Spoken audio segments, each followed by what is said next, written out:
Sir ಈ ಅಕಾಡೆಮಿನ ಮಾಡಿದ್ದು ಕನ್ನಡಿಗರಿಗೋಸ್ಕರ. Because stock market ಅಂದಿದ ತಕ್ಷಣ ಜನಕ್ಕೆ ಅಫೋರ್ಡೆಬಲಲ್ಲಿ ಸಿಗ್ತಾ ಇಲ್ಲ ಆಚೆ.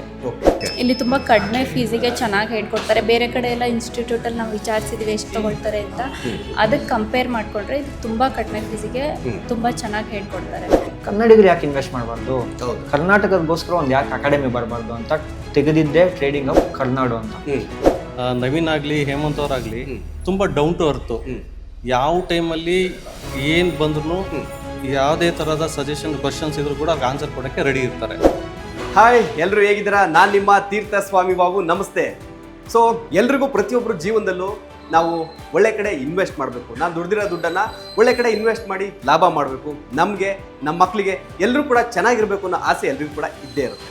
ಸೊ ಆ ಇನ್ವೆಸ್ಟನ್ನು ಎಲ್ಲಿ ಮಾಡಬೇಕು, ಎಲ್ಲಿ ಲಾಸ್ ಆಗುತ್ತೆ, ಎಲ್ಲಿ ಸಮಸ್ಯೆ ಆಗುತ್ತೆ, ಎಲ್ಲ ಸಾಕಷ್ಟು ಗೊಂದಲಗಳು ಖಂಡಿತ ಎಲ್ರಿಗೂ ಇದ್ದೇ ಇರುತ್ತೆ. ಸೊ ಈ ಎಲ್ಲ ಗೊಂದಲಗಳಿಗೆ ನಾನಿವತ್ತು ಆನ್ಸರನ್ನು ಕೊಡೋದಕ್ಕೆ ಒಂದು ಸ್ಥಳಕ್ಕೆ ಕರ್ಕೊಂಡ್ಬಂದಿದ್ದೀನಿ. ಅದೇ trading hub stock market training centre. ಇದಿರೋದು ರಾಜಾಜಿನಗರದಲ್ಲಿ. ಸೊ ಇಲ್ಲಿ ಎಲ್ಲ ಅಂದರೆ ನಿಮ್ಮೆಲ್ಲ ಗೊಂದಲಗಳಿಗೆ ಆನ್ಸರನ್ನು ಕೊಡ್ತಾರೆ. ಸೊ ಟೀಚಿಂಗ್ ಕೂಡ ಇಲ್ಲಿರುತ್ತೆ. ಸೊ ಏನೇನಿರುತ್ತೆ, ಏನೇನು ಮಾಹಿತಿಯನ್ನು ನಾವು ತಿಳ್ಕೊಬೋದು, ಸ್ಟಾಕ್ ಮಾರ್ಕೆಟಲ್ಲಿ ಇನ್ವೆಸ್ಟ್ ಮಾಡಿ ಯಾವ ಥರ ಲಾಭ ಮಾಡ್ಬೋದು ಅನ್ನೋ ಸಂಪೂರ್ಣ ಮಾಹಿತಿಯನ್ನು ಈ ವಿಡಿಯೋದಲ್ಲಿ ಕೊಡ್ತೀನಿ. ಬನ್ನಿ ಅಲ್ಲೇ ಹೋಗೋಣ. ಸೊ ನಾನು ಇಷ್ಟೊತ್ತು ಇಂಟ್ರೊಡಕ್ಷನ್ ಕೊಟ್ಟನಲ್ಲ, ಸೊ ಆ ಎಲ್ಲ ಗೊಂದಲಗಳಿಗೆ ಎಲ್ಲ ಮಾಹಿತಿಯನ್ನು ಕೊಡೋದಕ್ಕೆ ಇವತ್ತು ನಮ್ಮ ಜೊತೆ ಇರೋದು ಟ್ರೇಡಿಂಗ್ ಹಬ್ನ ಮಾಲೀಕರು ನವೀನ್ ಅವರು. ಸರ್ ನಮಸ್ತೆ. ನಮಸ್ತೆ. ಹೇಗಿದ್ದೀರಾ? ಚೆನ್ನಾಗಿದ್ದೀನಿ ಸರ್, ನೀವು ಚೆನ್ನಾಗಿದ್ದೀರಾ? ತುಂಬ ಚೆನ್ನಾಗಿದ್ದೀನಿ. Thanks for coming. Okay. So ನಾನು ಎಲ್ಲ ನೋಡೋಂಥ ವೀಕ್ಷಕರಿಗೆ ಹೇಳ್ತಾ ಇದ್ದೆ, ಸಾಕಷ್ಟು ಟ್ರೇಡಿಂಗ್ ಬಗ್ಗೆ ಗೊಂದಲಗಳು, ಕನ್ಫ್ಯೂಷನ್ಗಳು, ಇನ್ಫಾರ್ಮೇಷನ್ ಸ್ವಲ್ಪ ಕಮ್ಮಿ ಇರುತ್ತೆ. ಸೊ ಅದಕ್ಕೆಲ್ಲ ನಾನು ಇವತ್ತು ಒಂದು ಪ್ಲೇಸಿಗೆ ಕರ್ಕೊಂಬರ್ತೀನಿ. ಅವರು ಖಂಡಿತವಾಗಿ 100% ಎಲ್ಲ ಇನ್ಫಾರ್ಮೇಷನ್ ಕೊಡ್ತಾರೆ ಅಂತ ಹೇಳಿದ್ದೀನಿ. ಸೊ ನೀವು ಇವತ್ತು ಖಂಡಿತ ಇನ್ಫಾರ್ಮೇಷನ್ ಕೊಡಿ. ಖಂಡಿತ ಇನ್ಫಾರ್ಮೇಷನ್ 100% ಟ್ರಾನ್ಸ್ಪರೆನ್ಸಿಯಾಗಿ ಕೊಡೋಣ. ಬನ್ನಿ. ಓಕೆ ಸರ್, ಬನ್ನಿ. ಸೊ ಮೊದಲನೇದಾಗಿ ಸರ್, ಇವಾಗ ಏನಂತಂದರೆ ಟ್ರೈನಿಂಗ್ ಅಂತಂದರೆ ಎಲ್ರಿಗೂ ಕೂಡ ಆಸಕ್ತಿ ತುಂಬ ಅದು ಇರುತ್ತೆ. ಬಟ್ ಎಲ್ಲಿ ತೊಗೋಬೇಕು ಟ್ರೈನಿಂಗು, ಏನು ಮಾಡಬೇಕು, ನಾವು ಟ್ರೇಡಿಂಗ್ ಇನ್ವೆಸ್ಟ್ ಮಾಡಬೇಕಂದ್ರೆ ಅದರಲ್ಲೂ ಕೂಡ ಟ್ರೈನಿಂಗ್ ಇರುತ್ತೆ ಅಂತ ಸಾಕಷ್ಟು ಗೊಂದಲ ಇರುತ್ತೆ. ಸೊ ಇದ್ರ ಬಗ್ಗೆ ಏನು ಹೇಳ್ತೀರಾ? ನಾನು ಏನೇ ಫೀಲ್ಡ್ ಯಾವುದೇ ಆಗಿರಲಿ ಸರ್, ಇವಾಗ ನಿಮಗೆ ಕಾರ್ ಓಡ್ಸಕ್ಕೆ ಬರಲ್ಲ, ಏನು ಮಾಡ್ತೀರಾ? ಓಕೆ, ಕಲ್ತ್ಕೋತೀರಾ, ಇಲ್ಲ ಫೈನಾನ್ಷಿಯಲ್ ಎಕ್ಸ್ಪರ್ಟ್ಸ್ ಹತ್ರ ಕಲ್ತ್ಕೋತೀರಾ. ಹಂಗೆ ನಾನು ಕೂಡ NSM expert, NSM certified trainer. Okay. 2016, 2017 ಅಲ್ಲಿ ಕಲ್ತು 2019 ಆಲ್ಮೋಸ್ಟ್ 9 to 8 years ಎಕ್ಸ್ಪೀರಿಯನ್ಸ್ ಇದೆ. ಓಕೆ. ಕಲ್ತ್ಕೊಂಡೇ ಮಾಡಿ. ಕಲ್ತ್ಕೊಂಡಿಲ್ಲ ಅಂದ್ರೆ ಏನಾಗುತ್ತೆ ಹೇಳಿ, ಕಾರ್ನ ಎತ್ಕೊಂಡು ಹೋಗಿ ಗುದ್ದುತ್ತೀರಾ, ಆಕ್ಸಿಡೆಂಟ್ ಮಾಡ್ಕೊತೀರಾ. ಸೊ ಪೂರ್ತಿ ಕಲ್ತ್ಕೊಂಡು, ಇಲ್ಲೇ ಅಂತಲ್ಲ ಎಲ್ಲಿ ಬೇಕಾದ್ರೂ ಕಲ್ತ್ಕೊಳ್ಳಿ. ಕಲ್ತ್ಕೊಂಡಿಲ್ಲ ಅಂದ್ರೆ ಸ್ಟಾಕ್ ಮಾರ್ಕೆಟಲ್ಲಿ ದುಡ್ಡು ಹೋಗುತ್ತೆ, ಫುಟ್ಪಾತ್ಗಂತೂ 100% ಬಂದೇ ಬರ್ತೀವಿ. ಓಕೆ. ಕಲ್ತ್ಕೊಂಡು ಟ್ರೇಡ್ ಮಾಡಿ ಇನ್ವೆಸ್ಟ್ ಮಾಡಿ. ಸೊ ನಾಲೆಡ್ಜ್ ಇಲ್ಲದೆ ಯಾವುದೇ ಕಾರಣಕ್ಕೂ ಒಂದೇ ಸ್ಟೆಪ್ನ ಇಡೋದಕ್ಕೆ ಇಲ್ಲಿ ಪಾಸಿಬಲ್ ಇಲ್ಲ. ಯಾವ ಫೀಲ್ಡ್ ಆದ್ರೂ ಅಷ್ಟೇ ಅಲ್ವಾ, ಇದೆ ಅಂತಲ್ಲ. ಇದ್ರಲ್ಲಿ ಇನ್ನೂ ಈಸಿಯಾಗಿ ಈಸಿಯಾಗಿ ಸ್ಮ್ಯಾಶ್ ಆಗೋಗುತ್ತೆ ಮನಿ, ಬರಸ್ಟ್ ಆಗೋಗುತ್ತೆ ಮನಿ. ಸೊ ಕಲ್ತ್ಕೊಂಡ್ರೆ ಇದಕ್ಕಿಂತ ಬೆಸ್ಟ್ ಫೀಲ್ಡ್ ಇಲ್ಲ, ಕಲ್ತ್ಕೊಂಡಿಲ್ಲ ಅಂದ್ರೆ ಇದಕ್ಕಿಂತ ವರಸ್ಟ್ ಫೀಲ್ಡ್ ಇನ್ನೊಂದು. ಓಕೆ. ಸೊ ಅದೇ ಹೇಳ್ತಾ ಇದ್ರಿ ಮಾತಾಡ್ತಾ ಟ್ರೈನಿಂಗ್ ಅನ್ನೋದು ಕೂಡ ತುಂಬ ಇಂಪಾರ್ಟೆಂಟ್. ಅಂದರೆ ನಾಲೆಡ್ಜ್ ಕೂಡ ತಗೋಬೇಕಾಗುತ್ತೆ ಅಂತ. ಸೊ ಮೊದಲೇದಾಗಿ ನನ್ನ ಪ್ರಕಾರ ಇವಾಗ ಟ್ರೈನಿಂಗ್ ನಡೀತಾ ಇದೆ ಅನಿಸುತ್ತೆ. ಸೊ ಅಲ್ಲೇ ಹೋಗ್ಬಿಡೋಣ ಅಂತ. ಬನ್ನಿ ಸರ್. ಸೊ ನೋಡಿ, ಕ್ಲಾಸಸ್ ಆಲ್ಮೋಸ್ಟ್ ಸೀಟ್ಗಳು ಖಾಲಿ ಇರಲ್ಲ. ಓಕೆ, ನೋಡಿ ಅದು.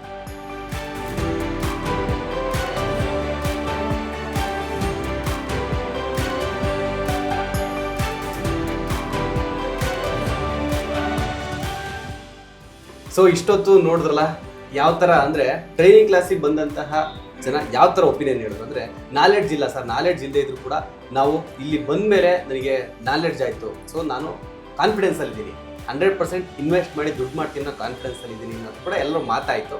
ಸೊ ಇದ್ರ ಬಗ್ಗೆ ಇನ್ನಷ್ಟು ಡೀಟೇಲ್ಸನ್ನು ಕೊಡೋದಕ್ಕೆ ಸ್ವತಃ ನಮ್ಮ ಜೊತೆ ನವೀನ್ ಅವರೇ ಇದ್ದಾರೆ. ಅವ್ರನ್ನೇ ಮಾತಾಡಿಸ್ತಾ ಹೋಗೋಣ. ಸೊ ನವೀನ್ ಅವರೇ, ಮಾತಾಡ್ಸಿದ್ವಿ ಎಲ್ಲರೂ, ಅಂದರೆ ಅವ್ರ ಒಪಿನಿಯನ್ ಹೇಳ್ತಾ ಇದ್ರು. ಸೊ ಇಲ್ಲಿ ಏನಂದರೆ ಸೀನಿಯರ್ಸ್ ಇದ್ದಾರೆ, ಯೂತ್ಸ್ ಇದ್ದಾರೆ, ಎಲ್ಲರೂ ಕೂಡ ಮಿಕ್ಸಪ್ಪಲ್ಲಿ ಇದ್ದಾರೆ, ಲೇಡೀಸ್ ಇದ್ದಾರೆ, ಜೆಂಟ್ಸ್ ಇದ್ದಾರೆ. ಸೊ ಎಲ್ಲರ ಒಪಿನಿಯನ್ ಒಂದೇ. ಸೊ ಈ ಕ್ಲಾಸು ಬಂದಿದ್ದು ನನಗೆ ತುಂಬ ಹೆಲ್ಪ್ಫುಲ್ ಆಯಿತು ಅಂತ. ಸೊ ಏನು ಹೇಳ್ತಾರೆ? ತುಂಬ ಖುಷಿ ಅನಿಸ್ತಿದೆ ಸರ್. ಯಾಕಂದರೆ ನಮಗಿದ್ದಿದ್ದೇ ಸ್ಯಾಟಿಸ್ಫ್ಯಾಕ್ಷನ್ನು, ಅವ್ರು ಸ್ಯಾಟಿಸ್ಫೈ ಆಗಬೇಕು ಅಂತ. ಬಿಕಾಸ್ ನಾವು ತಿಳ್ಕೊಂಡಿರೋದನ್ನ ಪ್ರಪಂಚದಲ್ಲಿ ತುಂಬ ಕಷ್ಟ. ಏನಂದರೆ ನಾವು ತಿಳ್ಕೊಂಡಿರೋದನ್ನ ಇನ್ನೊಬ್ರು ತಿಳಿಸಿ ಅವ್ರಿಗೆ ತಿಳುವಳಿಕೆ ಕೊಡೋದೇ ತುಂಬ ಕಷ್ಟ ಅದರಲ್ಲಿ ಈ ಫೀಲ್ಡ್. ಯಾಕಂದರೆ because we are in finance field. ಇಲ್ಲಿ ಹಣ ಹೂಡಿಕೆ ಮಾಡ್ತಾರೆ. ಸೊ ಹಣದ ಜೊತೆ ನಾವು ಇರ್ತೀವಿ. ಸೊ ಇದು ನಂಬೋದು ಕಷ್ಟ. ಕೆಲವರು ಹೇಳ್ತಾರೆ ದುಡ್ಡು ಹೋಗುತ್ತೆ ಅಂತ. ಕೆಲವರು ಕಮೆಂಟ್ಸಲ್ಲಿ ನೋಡಿರ್ತೀನಿ, ಓಕೆನಾ ಸರ್ ನನ್ನ ದುಡ್ಡು ಹೋಯ್ತು, F&O ಅಲ್ಲಿ ಅಂತ ಕಳ್ಕೊಂತಿರ್ತೀರಾ ನಿಜ. ಬಟ್ ನೀವು ಕರೆಕ್ಟಾಗಿ ನಾಲೆಜ್ ಗೈನ್ ಮಾಡಿರ್ತೀರಾ? 100% ಇಲ್ಲ. C of knowledge is very danger. Stock ಮಾರ್ಕೆಟಲ್ಲಿ ನಾನು ಏನು ಅಡ್ವೈಸ್ ಮಾಡ್ತೀನಿ ಅಂದರೆ ಫುಲ್ ನಾಲೆಜ್ ಇತ್ತ ಮಾಡಿ. ನಂಗೆ ಸರ್ ಅರ್ಧ ಗೊತ್ತು ಸರ್, ನಂಗೆ 90% ಗೊತ್ತು ಅಂದ್ರೂ ಮುಟ್ಟಕ್ಕೆ ಹೋಗ್ಬೇಡಿ. ಇಲ್ಲಿ ದುಡ್ಡು ಈಸಿಯಾಗಿ ಹೋಗೋ ಚಾನ್ಸಸ್ ಇರುತ್ತೆ. 100% ಕಲ್ತ್ಕೊಂಡು ಮಾಡಿ ಅಂತ ಹೇಳ್ತೀನಿ ಅಷ್ಟೇ. 100% ಗೊತ್ತಿರ್ಬೇಕು ನಿಮಗೆ. ಟೆಕ್ನಿಕಲ್ಸ್ ಹೆಂಗೆ ವರ್ಕ್ ಆಗುತ್ತೆ, ಪ್ರೈಸ್ ಆಕ್ಷನ್ ಹೆಂಗೆ ವರ್ಕ್ ಆಗುತ್ತೆ, ಇನ್ವೆಸ್ಟ್ಮೆಂಟ್ಸ್ ಅಂದರೆ ಏನು, ಕ್ಯಾಂಡಲ್ ಸ್ಟಿಕ್ಸ್ ಅಂದರೆ ಏನು, ಸೊ ಒಂದು ಪ್ರೈಸ್ ಯಾವಾಗ ಮೇಲೆ ಹೋಗುತ್ತೆ, ಪ್ರೈಸ್ ಯಾವಾಗ ಕೆಳಗಡೆ ಬರುತ್ತೆ, PCR ರೇಷಿಯೋ ಅಂದರೆ ಏನು, ಸೊ ROE ಅಂದ್ರೆ ಏನು, ಒಂದು ಸ್ಟಾಕ್ ಯಾವ ಥರ ಪಿಕ್ ಮಾಡ್ಬೋದು, ಅದಕ್ಕೆ 5 ಸ್ಟಾರ್ ಅನಾಲಿಸಿಸ್ ಅಂದರೆ ಏನು, ಈ ಥರ ಎಲ್ಲ ಅನಾಲಿಸಿಸ್ ಮಾಡಿ ನೀವು ಸ್ಟಾಕ್ ಮಾರ್ಕೆಟಲ್ಲಿ ಇನ್ವೆಸ್ಟ್ಮೆಂಟ್ಸು ಪ್ಲೇಸ್ ಹೂಡಿಕೆ ಮಾಡ್ಬೋದು. ಅದೇ 2 ಟೈಪ್ಸ್ ಇದೆ, ಒಂದು ಟ್ರೇಡಿಂಗು, ಒಂದು ಹೂಡಿಕೆ. ಹೂಡಿಕೆ ಅಂದ್ರೆ ಲಾಂಗ್ ಟರ್ಮ್ ಅಲ್ಲಿ, ಅದ್ರಲ್ಲಿ ಮ್ಯೂಚುವಲ್ ಫಂಡ್ಸ್ ಅಲ್ಲಿ ಮಾಡ್ತಾರೆ ಕೆಲವರು ರಾಂಗ್ ಮ್ಯೂಚುವಲ್ ಫಂಡ್ಸ್ ಅಲ್ಲಿ ಮಾಡಿರ್ತಾರೆ. ನೀವು ಕೇಳಿದ್ರೆ ಇಲ್ಲೆಲ್ಲ ಸೆಟ್ ಮಾಡ್ತೀವಿ. ಸೊ ಇಲ್ಲೆಲ್ಲ ಸೆಟ್ ಮಾಡಿ ನೀಟಾಗಿ ಹೇಳ್ಕೊಡ್ತೀವಿ. ಸೊ ಬನ್ನಿ ಟ್ರೇಡಿಂಗ್ ಹಬ್ ಕರ್ನಾಟಕ ನಿಮ್ಗೋಸ್ಕರ ಇರೋಂಥ ಅಕಾಡೆಮಿ, ನಿಮಗಾಗಿ ಕನ್ನಡಿಗರಿಗೋಸ್ಕರ ಹುಟ್ಟಿರೋಂಥ ಅಕಾಡೆಮಿ ಬಂದ್ಬಿಟ್ಟು ಟ್ರೇಡಿಂಗ್ ಹಬ್ ಕರ್ನಾಡು ಅಂತ ಇಟ್ಟಿದ್ದೀನಿ. ಮೈಸೂರಲ್ಲಿ ಒಂದು ಬ್ರಾಂಚ್ ಇದೆ, ಇದು ಹೆಡ್ ಆಫೀಸು, ನಾನಿರ್ತೀನಿ. ಮೈಸೂರಲ್ಲಿ ಒಂದು ಬ್ರಾಂಚ್ ಇದೆ, ದೇವನಹಳ್ಳಿ ಏರ್ಪೋರ್ಟ್ ರೋಡಲ್ಲಿ ಒಂದಿದೆ. ಸೊ ಬಿಕಾಸ್ ಅಲ್ಲಿ ಚಿಕ್ಕಬಳ್ಳಾಪುರ ನಮ್ಮೂರಲ್ಲಿ ತುಂಬ ಡಿಮ್ಯಾಂಡ್ ಇತ್ತು. ಚಿಕ್ಕಬಳ್ಳಾಪುರ, ಬಾಗೇಪಲ್ಲಿ, ಈ ಗೋರಿಬಿಂದೂರು, ದೊಡ್ಡಬಳ್ಳಾಪುರ, ಸೊ ಈ ಸೈಡ್ ಇರೋರಿಗೆ ಅದು ಹೆಲ್ಪ್ ಆಗುತ್ತೆ. ಆ ಬ್ರಾಂಚಲ್ಲಿ ಸೀಟ್ಸ್ ಫಿಲ್ ಆದರೆ ಹೋಗಲ್ಲ ಮಾಡ್ತಾ ಇರ್ತೀನಿ.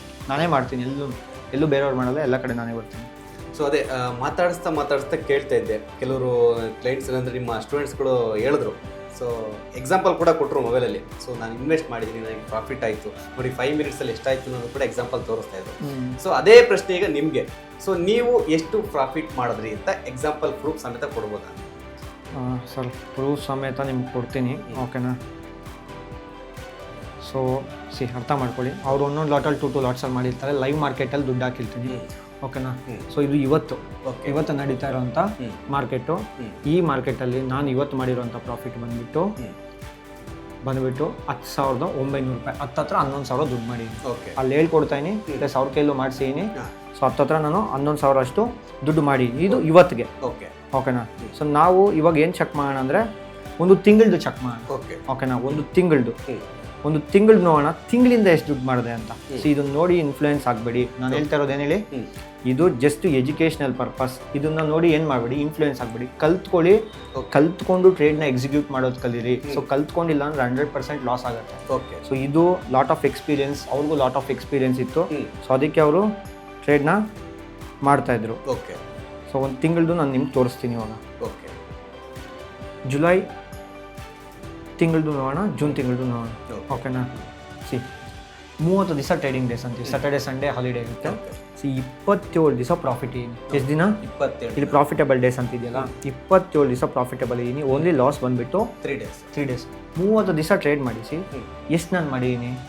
ಕಮೋಡಿಟಿ ನಥಿಂಗ್, ಗೋಲ್ಡಲ್ಲೂ ಟ್ರೇಡ್ ಮಾಡಿದ್ದೀನಿ, F&O ಅಂದರೆ ಫ್ಯೂಚರ್ಸ್ ಆ್ಯಂಡ್ ಆಪ್ಷನ್ಸಲ್ಲಿ ಕೂಡ ಟ್ರೇಡ್ ಮಾಡಿದ್ದೀನಿ. ಓವರ್ ಆಲ್ 2,25,000 ಅಷ್ಟು ದುಡ್ಡು ಮಾಡಿದ್ದೀನಿ ಒಂದು ತಿಂಗಳಲ್ಲಿ. ಇದು ವೇರಿಯೇಷನ್ ಕೂಡ ಆಗ್ತಾ ಇರುತ್ತೆ, ಓಕೆನಾ? ಬಟ್ ಲಾಸ್ ಅನ್ನೋ ಪದ ಅವ್ರ ತಲೆಯಲ್ಲಿ ಇರುತ್ತಷ್ಟೇ. ಕರೆಕ್ಟಾಗಿ ಕಲ್ತ್ಕೊಂಡ್ರೆ ಲಾಸ್ ಯಾವುದೂ ಇಲ್ಲ, ಓಕೆನಾ? ಮೇ ಬಿ ಇನಿಷಿಯಲ್ ಡೇಸಲ್ಲಿ ನೀವು ಫ್ಲಾಪ್ ಆಗ್ಬೋದು. ಒಂದು ಟ್ಯೂನ್ ಅಪ್ ಆಗಿಬಿಟ್ರೆ ಇದಕ್ಕಿಂತ ಬೆಸ್ಟ್ ಫೀಲ್ಡ್ ಇಲ್ಲ. ಕುತ್ಕೊಂಡು ಲ್ಯಾಪ್ಟಾಪಲ್ಲಿ ಇಲ್ಲಿ ಕುತ್ಕೊಂಡು ಎಕ್ಸಿಕ್ಯೂಟ್ ಮಾಡ್ತೀನಿ ಅಷ್ಟೇ. ಆರ್ಡರ್ಸ್ನ ಟೀಚ್ ಮಾಡ್ಕೊಂಡು ಎಕ್ಸಿಕ್ಯೂಟ್ ಮಾಡ್ತೀನಿ. ಆ್ಯಂಡ್ ಇದಕ್ಕೆ ಇಂಟರ್ನೆಟ್ ಕನೆಕ್ಟಿವಿಟಿ ಒಂದಿದ್ರೆ ಸಾಕು. ಇಂಥದೇ ಸ್ಪೇಸು, ಇಂಥದೇ ಏನಿಲ್ಲ. ನೀವು ಟ್ರಾವೆಲಿಂಗಲ್ಲಿ ಬೇಕಾದರೂ ಟ್ರೇಡ್ ಮಾಡ್ಬೋದು, ಅಂಟಾರ್ಟಿಕಲ್ಲಿ ಕುತ್ಕೊಂಡ್ರು ಟ್ರೇಡ್ ಮಾಡ್ಬೋದು, ಅಮೆರಿಕಾದಲ್ಲಿ ಕುತ್ಕೊಂಡ್ರು ಟ್ರೇಡ್ ಮಾಡ್ಬೋದು, ಓಕೆ? ಎಲ್ಲಿ ಬೇಕಾದ್ರು. But B A professional trader ಅಂದರೆ ಇದನ್ನ ಪ್ರೊಫೆಷನ್ ಆಗಿ ತಗೊಳ್ಳಿ. ಟೈಮ್ ಪಾಸಿಗೆ ಟ್ರೇಡ್ ಮಾಡ್ತೀನಿ ಅಂದರೆ ಮಾರ್ಕೆಟ್ ನಿಮ್ಮನ್ನು ಪಾಸ್ ಮಾಡೋದ ಮೇಲೆ ಅಷ್ಟೇ, ಓಕೆನಾ? ಸೊ ಟೈಮ್ ಪಾಸಿಗೆ ಟ್ರೇಡ್ ಮಾಡಬೇಡಿ. ಸರ್ ನನ್ನ ಹತ್ರ ಟೈಮ್ ಇಲ್ಲ, ದಯಮಾಡಿ ಟ್ರೇಡ್ ಮಾಡಬೇಡಿ. ಸರ್ ನನ್ನ ಹತ್ರ ಇರೋದು 1 ಅವರ್, ದಯಮಾಡಿ ಟ್ರೇಡ್ ಮಾಡಿಬಿಡಿ. ಇನ್ವೆಸ್ಟ್ ಮಾಡಿ, ಸ್ವಿಂಗ್ ಟ್ರೇಡ್ ಮಾಡಿ. ಒಬ್ಬೊಬ್ರಿಗೂ ಒಂದೊಂದು ಥರ ಇರುತ್ತೆ. ರೈತರಿಗೆ ಒಂಥರ ಮಾರ್ಕೆಟ್ ಇರುತ್ತೆ, ಓಕೆನಾ? ಸೊ IT ಪ್ರೊಫೆಷನ್ಸ್ಗೆ ಒಂಥರ ಇರುತ್ತೆ, ಹೌಸ್ ವೈಫ್ಸ್ಗೆ ಒಂಥರ ಇರುತ್ತೆ. ಯಾರ್ಯಾರಿಗೆ ಏನೇನು ಬೇಕೋ ಅದೆಲ್ಲ ಕಲ್ಸ್ಕೊಡ್ತೀವಿ. ಇಲ್ಲಿ ನೀವು ನೋಡಿದ್ರಿ, ಇವಾಗ ಹೌಸ್ ವೈಫ್ಸ್ ಇದ್ರು, ಬಿಸ್ನೆಸ್ ಮ್ಯಾನ್ಸ್ ಇದ್ರು, ಯಂಗ್ಸ್ಟರ್ಸ್ ಇದ್ರು, ಅವ್ರಿಗೆ ಏನೇನು ಬೇಕೋ ಅದು. ನಿಮಗೆ ಏನೇನು ಬೇಕೋ ಮಾರ್ಕೆಟ್ ಕೊಡಲ್ಲ. ನೀವು ಯಾವ ಟೈಮಿಗೆ ಸೆಟ್ ಆಗ್ತೀರಾ ಆ ಟೈಪ್ ಮಾರ್ಕೆಟ್ನ ಕಲ್ತ್ಕೊಳ್ಳಿ ಅಂತ. ಬಿಕಾಸ್ ಒಬ್ರಿಗೆ ಇಂಜಿನಿಯರಿಂಗ್ ಇಷ್ಟ ಆಗುತ್ತೆ, ಅವ್ರಿಗೆ MBBS ಇಷ್ಟ ಆಗುತ್ತೆ, ಒಬ್ಬರಿಗೆ ಲಾಯರ್ ಆಗಬೇಕು ಅಂತ. ಆ ಥರನೇ ಈ ಥರ ಡಿಫ್ರೆಂಟ್ ಇದೆ. ನಿಮ್ಗೆ ಏನು ಟೈಮಿಂಗ್ ಕೊಡ್ತೀರಾ ಆ ಟೈಮಿಂಗ್ ಕಲ್ತ್ಕೋಬೋದು. ನಾನು ಪ್ರೊಫೆಷನಲ್ ಟ್ರೇಡರ್ ಆಗಿರೋದ್ರಿಂದ ಇದು ಮಾಡೀನಿ. ಇದಾಗೇನು ಎಜುಕೇಷನಲ್ ಪರ್ಪಸ್ ಅಷ್ಟೇ. ಇದನ್ನ ನೋಡಿ ಇನ್ಫ್ಲೂಯೆನ್ಸ್ ಆಗಿಬಿಡಿ, ಕಲ್ತ್ಕೊಳ್ಳಿ. ಇಲ್ಲಿಗೆ ಬನ್ನಿ, ನಾನು ಹೆಂಗೆ ಮಾಡೋದು ಅಂತ ಕಲ್ಸ್ಕೊಡ್ತೀನಿ. ಇವಾಗ ಲೈವಲ್ಲಿ ನಾನು ತೋರಿಸಿದ್ದೀನಿ. ಅವ್ರವ್ರ ಇಚ್ಛೆ, ಬಂದರೂ ಬರಲಿ, ಇಲ್ಲಾಂದರೆ ಬೇರೆ ಹತ್ರ ಆದರೂ ಕಲೀರಿ, ಕಲ್ತ್ಕೊಂಡು ಮಾಡಿ ಅಂತ ನಾನು ಹೇಳೋಕ್ಕೆ ಇಷ್ಟಪಡ್ತೀನಿ ಸರ್. ಓಕೆ. ಸೊ ಇದ್ರ ನೋಡಿದ್ರೆ ನಂಗೆ ಇನ್ನೊಂದು ಪ್ರಶ್ನೆ ಬಂತು. ಹೇಳಿ ಸರ್. ಸೊ ನನ್ನ ಹತ್ರ ಸೇವಿಂಗ್ಸ್ ದುಡ್ಡಿದೆ, ಎಷ್ಟೋ ಒಂದು ಅಮೌಂಟ್ ಇದೆ, 5-10 lakhs ಇದೆ. ಸೊ ನಾನು ಯಾಕೆ ಈ ಒಂದು ಟ್ರೇಡಿಂಗ್ ಬಿಸ್ನೆಸ್ ಇದರಲ್ಲೇ ಬರಬೇಕು? ನಾನು ಬೇರೆದು ಮಾಡ್ಬೋದಲ್ಲ, ರಿಯಲ್ ಎಸ್ಟೇಟ್ ಮಾಡ್ಬೋದು, ಇನ್ನೊಂದು ಮಾಡ್ಬೋದು, ಏನೋ ಗೋಲ್ಡ್ ಬೈ ಮಾಡ್ಬೋದು, ಗೋಲ್ಡ್ ತಗೋಬೋದು. ಸೊ ಇದಕ್ಕೆ ಏನು ಬರಬೇಕು? Sir main compounded return. So Warren Buffett ಆಗಿರಲಿ, ಸೊ 1,00,000 ಕೋಟಿ 2,00,000 ಕೋಟಿ ರಾಕೇಶ್ ಜುಂಜುನ್ವಾಲಾ ಅವ್ರಾಗಿರಲಿ ಹೆಂಗೆ ಕ್ರಿಯೇಟ್ ಮಾಡಿದೆ ಅಂದರೆ ಕಾಂಪೌಂಡಿಂಗ್. ಇವಾಗ 5,000ನ 10,000ನ ಬೆಂಗಳೂರಲ್ಲಿ ಏನು ಮಾಡ್ತೀರಾ ನೀವು? ಯಾವ ರಿಯಲ್ ಎಸ್ಟೇಟಲ್ಲೂ ಇನ್ವೆಸ್ಟ್ ಮಾಡೋಕ್ಕಾಗಲ್ಲ. ಗೋಲ್ಡ್ ನೋಡಿದ್ರೆ 1 ಗ್ರಾಮು 13,500 ರೂಪಾಯಿ ಹತ್ತತ್ರ ಇವತ್ತಿಗಿದೆ. ಓಕೆ, ಎಲ್ಲಿ ಇನ್ವೆಸ್ಟ್ ಮಾಡ್ತೀರಾ? ನಿಮ್ಮ ತಿಂಗಳ ಸೇವ್ ಆಗೋದೇ 5,000 10,000. ಹೌದು. ಸೊ ಇನ್ವೆಸ್ಟ್ ಇಲ್ಲೂ ಮಾಡ್ಬೋದು. 1,00,000 ಮಾಡೋಕ್ಕಾಗಲ್ಲ ಅಂತಲ್ಲ, 1,00,000 ಇದ್ರೆ ಡೈವರ್ಸಿಫೈ ಮಾಡ್ಬೋದು. ಓಕೆ. ಬಟ್ ಇಲ್ಲೂ ಕೂಡ ಈವನ್ 5,000ಇಂದನೂ ಸ್ಟಾರ್ಟ್ ಮಾಡ್ಬೋದು, 6,000ಇಂದನೂ ಸ್ಟಾರ್ಟ್ ಮಾಡ್ಬೋದು, 3,000ಇಂದನೂ ಸ್ಟಾರ್ಟ್ ಮಾಡ್ಬೋದು, 10,000ಇಂದನೂ ಸ್ಟಾರ್ಟ್ ಮಾಡ್ಬೋದು, 20,000. ಸ್ಟಾಕ್ ಮಾರ್ಕೆಟು ಎಲ್ಲ ಅಸೆಟ್ ಕ್ಲಾಸ್ನ ಬೀಟ್ ಮಾಡಿದೆ. ಹಿಸ್ಟ್ರಿ ಏನು ಹೇಳುತ್ತೆ ಅಂದರೆ 20 ವರ್ಷದ್ದು, ನಿನ್ನೆ ಮನೆ ತೊಗೊಬಾರ್ದು ಸರ್ ಗೋಲ್ಡ್ ಮೇಲೆ ಹೊಲ್ಟೋಯ್ತು ಅಂತ. 20 ವರ್ಷದ ನೀವು ಟ್ರ್ಯಾಕ್ ರೆಕಾರ್ಡ್ ನೋಡಿದ್ರೆ ಸ್ಟಾಕ್ ಮಾರ್ಕೆಟೇ ಹೈಯೆಸ್ಟ್ ರಿಟರ್ನ್ಸ್ ಕೊಟ್ಟಿರೋದು, ಮುಂದೆಗೂ ಅದೇ ಕೊಡೋದು. ಬಿಕಾಸ್ ಬಿಸ್ನೆಸ್ಗಳಾಗೋದೇ ಸ್ಟಾಕ್ ಮಾರ್ಕೆಟಿಂದ. ಆ ಮಾರ್ಕೆಟಲ್ಲಿ ಹೋಗಿ ಆ ಶೇರ್ಸ್ನ ತಗೋತೀವಿ. ಏರ್ಟೆಲ್ ಸಿಮ್ ಯೂಸ್ ಮಾಡ್ತಾ ಇದ್ದೀರಾ? ಹೌದು. ಅಷ್ಟೇ, ಏರ್ಟೆಲ್ ಶೇರ್ಸ್ ಮೇಲೆ ಹೂಡಿಕೆ ಮಾಡಿ. ಅಗೇನ್ ರೈಟ್ ಪ್ರೈಸ್ ರೈಟ್ ಟೈಮಲ್ಲಿ ಇನ್ವೆಸ್ಟ್ ಮಾಡಿ. ಜಿಯೋ ಸಿಮ್ ಯೂಸ್ ಮಾಡ್ತಾ ಇರ್ತೀರಾ? ಜಿಯೋ ಸಿಮ್. ಓಕೆನಾ? ಶಾಂಪ್ ಯಾವ್ದು ಯೂಸ್ ಮಾಡ್ತಾ ಇರ್ತೀರಾ? ಕ್ಲಿನಿಕ್ ಪ್ಲೇಸ್ ಅನ್ಕೊಳ್ಳಿ, ಡವ್ ಶಾಂಪ್ ಅನ್ಕೊಳ್ಳಿ. ಎಲ್ಲಿಂದ ಬರುತ್ತೆ ಇವು ತಿಳ್ಕೊಳ್ಳಿ ಫಸ್ಟ್. ಅದು ಎಲ್ಲಿಂದ ಬರುತ್ತೋ ನೀವೇನು ಹೂಡಿಕೆ ಮಾಡಬೇಕು ಅಂತಂದ್ರೆ ನೀವು ಏನು ಯೂಸ್ ಮಾಡ್ತೀರೋ ಅದನ್ನೇ ಹೂಡಿಕೆ ಮಾಡಿ. ಸಿಂಪಲ್ ಲಾಜಿಕ್, ಏನು ಜಾಸ್ತಿ ತಲೆ ಓಡಿಸ್ಬಿಡಿ. 10% ನಾಲೆಜು, 90% ಸೈಕಾಲಜಿ ಮಾರ್ಕೆಟಲ್ಲಿ ಅಷ್ಟೇ. ಏನೇನು ಸುತ್ತಮುತ್ತ ನೋಡ್ತಾ ಇದ್ರೆ ಅದ್ರ ಮೇಲೆ ಇನ್ವೆಸ್ಟ್ ಮಾಡಬೇಕು, ಟೆಕ್ನಿಕಲ್ ಅನಾಲಿಸಿಸ್ ಕಲ್ತ್ಕೋಬೇಕು, ಫಂಡಮೆಂಟಲ್ ಕಲ್ತ್ಕೋಬೇಕು. ಓಕೆ. ಸೊ ಕೆಲವರಿಗೆ ಪ್ರಶ್ನೆ ಇರುತ್ತೆ. ಸೊ ನಾವು ನೋಡಿರ್ತೀವಿ ಟಿವಿಲಿ ಎಲ್ಲ ಕಡೆ ನ್ಯೂಸ್ ನೋಡ್ತಾ ಇರ್ತೀವಿ. ಸೊ ಇದರಲ್ಲಿ ಇನ್ವೆಸ್ಟ್ ಮಾಡ್ಬಿಟ್ಟು ಲಾಸ್ ಆಯ್ತು ಅಂತ, ಅಲ್ಲೇನಾಯ್ತು ಇಲ್ಲೇನಾಯ್ತು ಅಂತ. ಸೊ ಇದ್ರ ಬಗ್ಗೆ ಏನು ಹೇಳ್ತೀರಾ? ಅಲ್ಲಿ ಇಲ್ಲಿ ಸೊ ನಿಮ್ಮ ದುಡ್ಡು ನಿಮ್ಮ ಡಿಮ್ಯಾಟಲ್ಲಿ ಇದ್ದರೆ ನಿಮಗೆ ಸೇಫು. ಓಕೆ. ನವೀನ್ ಸರ್ ಕೊಡ್ತೀನಿ, ನಿಮಗೆ ಕೊಡ್ತೀನಿ, ಇನ್ನೊಬ್ಬರು ಕೊಡ್ತೀನಿ, ದುಡ್ಡು ಟ್ರೇಡ್ ಮಾಡ್ಕೊಡಿ, ಇನ್ವೆಸ್ಟ್ ಮಾಡ್ಕೊಡಿ, ಆ ಥರ ಕೊಡೋಕೆ ಹೋಗ್ಬೇಡಿ. ಓಕೆ. ಕಲ್ತ್ಕೊಂಡಿಲ್ಲ ಅಂದರೆ last final scenario mutual funds ಅಲ್ಲಾದರೂ ಹಾಕಿ. ಸೊ ಒಂದು ಇನ್ವೆಸ್ಟ್ಮೆಂಟ್ ಅಡ್ವೈಸು, ಯಾರ ಕೈಗೂ ದುಡ್ಡು ಕೊಡಬೇಡಿ. ಕಲಿಯಕ್ಕ ನೀವು ಬೇಕಾದ್ರೆ 10,000 ವೇಸ್ಟ್ ಮಾಡಿ, 20,000 ವೇಸ್ಟ್ ಮಾಡಿ, 50,000 ವೇಸ್ಟ್ ಮಾಡಿ, 1,00,000 ವೇಸ್ಟ್ ಮಾಡಿ. Okay. Learning is a earning. ಹೌದು. Learning is a earning. ಲರ್ನಿಂಗಲ್ಲಿ ಎಲ್ಲಿ ಕಟ್ ಮಾಡಿದ್ರೆ ಅರ್ನ್ ಆಗುತ್ತೆ. ಓಕೆನಾ? ಸೊ ಲರ್ನ್ ಅನ್ನೋದು ನಿರಂತರವಾಗಿ ಇರಲೇಬೇಕು. ಅಂದರೆ ನೀವು ಸೆಲ್ಫಾಗಿ ಲರ್ನ್ ಮಾಡ್ತೀರಾ ಮಾಡಿ, ಇಲ್ಲ ಈ ಥರ ಅಕಾಡೆಮೀಸ್ ಬಂದು ಲರ್ನ್ ಮಾಡ್ತೀರಾ ಮಾಡಿ. ಬಟ್ ಕಲ್ತ್ಕೊಂಡು ದುಡ್ಡು ಹಾಕಿ ಯಾವುದನ್ನು ಬ್ಲೈಂಡಾಗಿ ನಂಬಕ್ಕೆ ಹೋಗ್ಬೇಡಿ. ಆ್ಯಂಡ್ 20% ಕೊಡ್ತೀನಿ, 30% ಕೊಡ್ತೀನಿ. ಈ ರೀಸೆಂಟಾಗಿ ಉತ್ತರ ಕರ್ನಾಟಕದವ್ರು ಜಾಸ್ತಿ ಟ್ರ್ಯಾಪ್ ಆಗ್ತಾರೆ. ದಯಮಾಡಿ ಆ ಥರ ಟ್ರ್ಯಾಪ್ ಆಗೋಕೆ ಹೋಗ್ಬೇಡಿ. ಮಾರ್ಕೆಟು 10%, 20% ಆ ಥರ ಕೊಡಿ. ಜಿನಿಯನ್ನಾಗೆ ಮ್ಯಾಕ್ಸಿಮಮ್ 4-5%, ಮ್ಯಾಕ್ಸಿಮಮ್ ಒಳ್ಳೆ ಟ್ರೇಡರ್ ಆದರೆ 6%. ಈ ಥರ ಮಾಡೋಕ್ಕಾಗುತ್ತೆ ಅಷ್ಟೇ. 20% ದಿನಕ್ಕೆ 1,00,000 ಆಗ್ಬಿಟ್ಟು 10,000 ಬರುತ್ತೆ, 20,000 ಬರುತ್ತೆ ಅಂದರೆ ಪಕ್ಕ ಮಿಡಲ್ ಕ್ಲಾಸ್ ಅವ್ರು ಟ್ರ್ಯಾಪ್ ಆಗ್ತೀರಾ. ಟ್ರ್ಯಾಪ್ ಹಾಕೋದೇ ಮಿಡಲ್ ಕ್ಲಾಸ್ ಅವರು, ಇನ್ಯಾರೂ ಅಲ್ಲ. ಸೊ ಮುಖೇಶ್ ಅಂಬಾನಿಗೆ ಹೋಗಿ ಈ ಥರ ಪಿಚ್ ಮಾಡಿದ್ರೆ ನಂಬ್ತಾನ? 20% ಕೊಡ್ತೀನಿ ಅಂತ, 30% ಕೊಡ್ತೀನಿ ಅಂತ ಯಾರಿಗೆ ಆಸೆ ಹುಟ್ಟಿಸ್ತಾರೆ? ಮಿಡಲ್ ಕ್ಲಾಸ್ ಅವರು. ಸೊ ಈ ಥರನೂ ಟ್ರ್ಯಾಪ್ಸಲ್ಲಿ ಸಿಗಾಕೊಳ್ಳೋ ಚಾನ್ಸಸ್ ಇರುತ್ತೆ. ದುಡ್ಡು ಹೋಗುತ್ತೆ ಕಲ್ತ್ಕೊಂಡಿಲ್ಲ ಅಂದರೆ. ನಾಲೆಜ್ ಇಲ್ಲ ಅಂದರೆ ಎಲ್ಲ ಕಡೆ ಅಷ್ಟೇ ಅಲ್ಲ, ದುಡ್ಡು ಹೋಗೇ ಹೋಗುತ್ತೆ. ಸೊ ನಾಲೆಜ್ ಕಲ್ತ್ಕೊಂಡು ಇನ್ವೆಸ್ಟ್ ಮಾಡಿ, ಟ್ರೇಡ್ ಮಾಡಿ, ಯಾರಿಗೂ ದುಡ್ಡು ಕೊಡೋಕೆ ಹೋಗ್ಬೇಕು. ಓಕೆ. ಸೊ ಇನ್ನೊಂದು, ನಿಮ್ಮಲ್ಲಿ ಆಫ್ಲೈನು ಆನ್ಲೈನ್ ಈ ಒಂದು ಕೋರ್ಸ್ಗಳ ಟ್ರೈನಿಂಗನ್ನು ನಾವು ಯಾವುದು ತಗೊಂಡ್ರೆ ಬೆಟರ್ ಇರುತ್ತೆ ಅಂತ. ಸೊ ನಿಮ್ಮಲ್ಲಿ ಏನು ಅವೈಲೇಬಲ್ ಇದೆ? ಆನ್ಲೈನು ಇದೆ, ಆಫ್ಲೈನು ಇದೆ. ಓಕೆ. ನಾನು ಹೇಳೋದು ಸ್ಟಾಕ್ ಮಾರ್ಕೆಟ್ ಅನ್ನೋದು ಒಂದು ಮೈಂಡ್ ಸೈಕಾಲಜಿ ಗೇಮು. ದುಡ್ಡಿನ ಜೊತೆ ನಾವು ಏನು ಮಾಡ್ತಾ ಇರ್ತೀವಿ ಅಂದರೆ ಹೂಡಿಕೆ ಮಾಡ್ತಾ ಇರ್ತೀವಿ, ಆಟ ಆಡ್ತಾ ಇರ್ತೀವಿ. ಹೌದು. ಆಟ ಆಡ್ತಾ ಇರ್ತೀವಿ ಅನ್ನೋದಕ್ಕಿಂತ ನಥಿಂಗ್ ಬಟ್ ಒಂದು ಟ್ರಿಕ್ಕಿ ಗೇಮ್ ಪ್ಲೇ ಮಾಡ್ತೀವಿ. ಓಕೆನಾ? ಅರ್ಥ ಮಾಡ್ಕೊಳ್ಳಿ. ಈ ಗೇಮ್ನ ಪ್ಲೇ ಮಾಡಬೇಕಂದ್ರೆ ನೀವು ಪ್ರಾಕ್ಟಿಕಲ್ಸ್ ಕಲ್ತ್ಕೊಂಡ್ರೆ ಬೆಸ್ಟ್. ಆನ್ಲೈನಲ್ಲಿ ಅವಾಯ್ಡ್ ಮಾಡಿ ಆದಷ್ಟು. ಓಕೆ. ಸರ್ ನಾನು ತೀರಾ ಆಗೋದೇ ಇಲ್ಲ ಅಂದ್ರೆ ಅವ್ರು ಮಾತ್ರ ಆನ್ಲೈನ್ ತಗೊಳ್ತೀವಿ. ಆಫ್ಲೈನ್ಗೆ ಬನ್ನಿ. ಯಾಕಂದರೆ ಎಷ್ಟು ಜನ ಇದ್ದಾರೆ ಇಲ್ಲಿ ಇವತ್ತು? ಹೌದು. ಬೀದರಿಂದ ಬಂದಿದ್ರು, ಉತ್ತರ ಕರ್ನಾಟಕದಿಂದ ಬಂದಿದ್ರು, ಮೈಸೂರಿಂದ ಬಂದಿದ್ರು, ಹೌದು, ಡಿಫ್ರೆಂಟ್ ಪಾರ್ಟ್ಸಿಂದ ಬಂದಿರ್ತಾರೆ. ಅವ್ರ ಎಕ್ಸ್ಪೀರಿಯನ್ಸ್ ನೀವು ಆನ್ಲೈನಲ್ಲಿ ಎಲ್ಲಿ ನೋಡ್ತೀರಾ? ಕರೆಕ್ಟ್. ನೋಡೋಕ್ಕಾಗಲ್ಲ. ಅವ್ರು ಕೇಳಿ, ಅವ್ರು ಹೆಂಗೆ ಕಲ್ತ್ಕೊಂಡಿದ್ರು, ಅವ್ರು ಹೆಂಗೆ ಪಡ್ಕೊತಾ ಇದ್ದಾರೆ, ಎರಡೂ ಗೊತ್ತಾಗುತ್ತೆ. ಪ್ಲಸ್ ಆಗ್ತಾ ಇದಾರೆ, ಮೈನಸ್ ಆಗ್ತಾ ಇದಾರೆ ಅಂತ. ಯಾವಾಗ ಇಂಟ್ರಾಕ್ಷನ್ ಆದಾಗ. ಇಲ್ಲಿ ಇಂಟ್ರಾಕ್ಷನ್ ಸಿಗುತ್ತೆ. ನಿಮ್ಗೆ ಯಾರ್ಯಾರೋ ಟಚ್ ಸಿಗ್ತಾರೆ, ದೊಡ್ಡವ್ರು ಸಿಗ್ತಾರೆ. 2 ಕೋಟಿ ಇರೋರು ಇದ್ರು ಇಲ್ಲಿ. ಓಕೆನಾ? 1 ಕೋಟಿ ಇರೋರು ಇದ್ದಾರೆ, 50 ಲಕ್ಷ ಇನ್ವೆಸ್ಟ್ ಮಾಡೋರು ಇದ್ದಾರೆ. ಎಲ್ಲರೂ ಸಿಗ್ತಾರೆ. ನಿಮ್ಗೊಂದು ನಾಲೆಜ್ ಬಿಲ್ಡ್ ಆಗುತ್ತೆ. ಪ್ಲಸ್ ನಾವಿರ್ತೀವಿ. ಸೊ ಮಂಡೇ ಟು ಫ್ರೈಡೆ ನಾವೇ ಇರ್ತೀವಿ. ನೀವು ಎನಿ ಟೈಮ್ ಬರ್ಬೋದು ಇಲ್ಲಿಗೆ. ಬಂದು ನೀವು ನಮ್ಮನ್ನು ಮಾತಾಡಿಸ್ಬೋದು. ಇಲ್ಲಿ ಯಾವುದೇ ರೀತಿ ಅಪಾಯಿಂಟ್ಮೆಂಟ್ ಏನು ಬೇಕಾಗಿಲ್ಲ, ಡೈರೆಕ್ಟಾಗಿ ಬಂದ್ಬಿಡಿ. ಓಕೆನಾ? ಬನ್ನಿ, ರಿಸೆಪ್ಷನ್ ಇದ್ದಾರೆ, ಕೇಳಿ ಕಳಿಸ್ತಾರೆ. ನೀವೇನೇ ಡೌಟ್ಸ್ ಇದ್ರು ಕೇಳಿ, ಆಮೇಲೆ ಜಾಯ್ನ್ ಆಗಿಬೇಕಂದ್ರೆ. ಓಕೆ. ಸೊ ಇನ್ನೊಂದು ಕ್ಲಾಸ್ ವಿಚಾರವಾಗಿ ಹೇಳಿದ್ರೆ ಮಂಡೇ ಟು ಫ್ರೈಡೆ ಇರುತ್ತೆ. Monday to Friday, Saturday Sunday leave. Okay. So ಮಾರ್ಕೆಟಲ್ಲೂ ಲೀವ್ ಅನ್ಸುತ್ತೆ. Because Saturday Sunday market holiday ಇರುತ್ತೆ. ಕೆಲವರು ಸ್ಯಾಟರ್ಡೆ ಸಂಡೇ ಹೇಳ್ಕೊಡೋಕೆ ಸ್ಟಾರ್ಟ್ ಮಾಡ್ಬಿಟ್ಟವ್ರು. ಬಿಕಾಸ್ ಮಾರ್ಕೆಟಲ್ಲಿ ಏನಾಗುತ್ತೆ ಅಂದರೆ ಆರಾಮಾಗೆ ಹೆಂಗೂ ಕೇಳಲ್ಲ ಯಾರು ಕ್ವಶನ್ಸ್ ಅಂತ. ಓಕೆ. ಲೈವ್ ಮಾರ್ಕೆಟಲ್ಲಿ ಇದ್ದಾಗ ಹೇಳ್ಕೊಡ್ಬೇಕಲ್ಲ. ಹೌದೌದು. ಯಾಕಂದ್ರೆ ನಾವು ಜನ ಕೇಳ್ತಾರಲ್ಲ ಲೈವ್ ಮಾರ್ಕೆಟಲ್ಲಿ ನೀವು ತೋರಿಸಿ ಅಂತ. ಸ್ಯಾಟರ್ಡೆ ಸಂಡೇ ಮಾರ್ಕೆಟ್ ಇರಲ್ಲ, ಮಂಡೇ ಬನ್ನಿ ಅಂತಾರೆ. ಓಕೆನಾ? ಸೊ ಮಂಡೇಲಿ ಕ್ಲಾಸೇ ಮಾಡ್ತಾ ಇರಲ್ಲ. ಓಕೆ. ನಾವು Monday to Tuesday, Wednesday Thursday hmm. Friday. Okay ಓಕೆನಾ?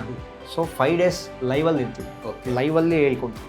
ಓಕೆ ಪ್ರತಿಯೊಂದು ಕೂಡ ಅಲ್ಲೇ ಆನ್ ಸ್ಪಾಟ್ ಆನ್ ಸ್ಪಾಟ್ ಅಲ್ವಾ ಕ್ವಶನ್ ಇದ್ರು ಏ ಕ್ವಶನ್ ಇದ್ರು ಅಲ್ಲೇ ಅಲ್ವಾ ಅರೈಸ್ ಆಗೋದು. ಹೌದು ಸತ್ತೋಗಿರೋ ಮಾರ್ಕೆಟ್ ಅಂತೀವಿ, ಡೆಡ್ ಮಾರ್ಕೆಟ್ ಅಂತೀವಿ. ಅದನ್ನ ಡೆಡ್ ಮಾರ್ಕೆಟಲ್ಲಿ ಏನು ಆರಾಮಾಗಿ ರೆಸ್ಟ್ ತೊಗೊಳ್ಳಿ. ನಾನು ಹೇಳೋದು ಏನಂದರೆ ಟ್ರೇಡರ್ಸ್ಗೆ, ಇನ್ವೆಸ್ಟರ್ಸ್ಗೆ ಶನಿವಾರ ಭಾನುವಾರ ಫ್ಯಾಮಿಲಿ ಜೊತೆ ಟೈಮ್ ಸ್ಪೆಂಡ್ ಮಾಡಿ. ಓಕೆನಾ? ಮಂಡೇ ಟು ಫ್ರೈಡೇ ಇನ್ವೆಸ್ಟ್ ಮಾಡಿ, ಟ್ರೇಡ್ ಮಾಡಿ. ಓಕೆ ಸೊ ಇನ್ನ ಟೀಚಿಂಗು ಮತ್ತೆ ಫೀಸ್ ವಿಚಾರವಾಗಿ ಸೊ ನಾನು ಎಲ್ಲರೂ ಮಾತಾಡಿಸ್ಬೇಕಾದ್ರೆ ಎಲ್ಲರೂ ಕೂಡ ಹೇಳಿದ್ದು ಅದೇನೆ. ನಾನು ಕೆಲವರು ಯಾರಾದ್ರೂ ಹೇಳ್ತಾರೆ ಅಂತ ಅನ್ಕೊಂಡೆ ನೆಗೆಟಿವ್, ಸೊ ಟೀಚಿಂಗ್ ಚೆನ್ನಾಗಿಲ್ಲ, ಫೀಸ್ ಜಾಸ್ತಿ ಆಯ್ತು. ಪ್ರತಿಯೊಬ್ರು ಕೂಡ ಸೊ ನಾವು ಕಂಪೇರ್ ಮಾಡಿ ಅಂದ್ರೆ 4 ಕಡೆ ಕಂಪೇರ್ ಮಾಡಿ ಬಂದ್ವಿ, 4 ಕಡೆ ವಿಚಾರಿಸಿ ಬಂದ್ವಿ. ಸೊ ಟೀಚಿಂಗ್ ಆಗಿರ್ಬೋದು ನಮ್ಮ ಎಕ್ಸ್ಪೆಕ್ಟೇಷನ್ಗೂ ಜಾಸ್ತಿ ಚೆನ್ನಾಗಿದೆ, ಫೀಸ್ ಆಗಿರ್ಬೋದು ಅಲ್ಲಿ ಅಷ್ಟು ಕೇಳಿದ್ರು ಇಷ್ಟು ಕೇಳಿದ್ರು, ಬಟ್ ಇಲ್ಲಿ ರೀಸನಬಲ್ ಆಗಿದೆ, ಪ್ರೈಸ್ ಕೂಡ ಅಂದ್ರೆ ಟೀಚಿಂಗ್ ಫೀಸ್ ಕೂಡ ಚೆನ್ನಾಗಿದೆ ಅಂತ. ಸೊ ಏನ್ ಹೇಳ್ತೀರಾ ಸರ್? ಈ ಅಕಾಡೆಮಿನ ಮಾಡಿದ್ದು ಕನ್ನಡಿಗರಿಗೋಸ್ಕರ.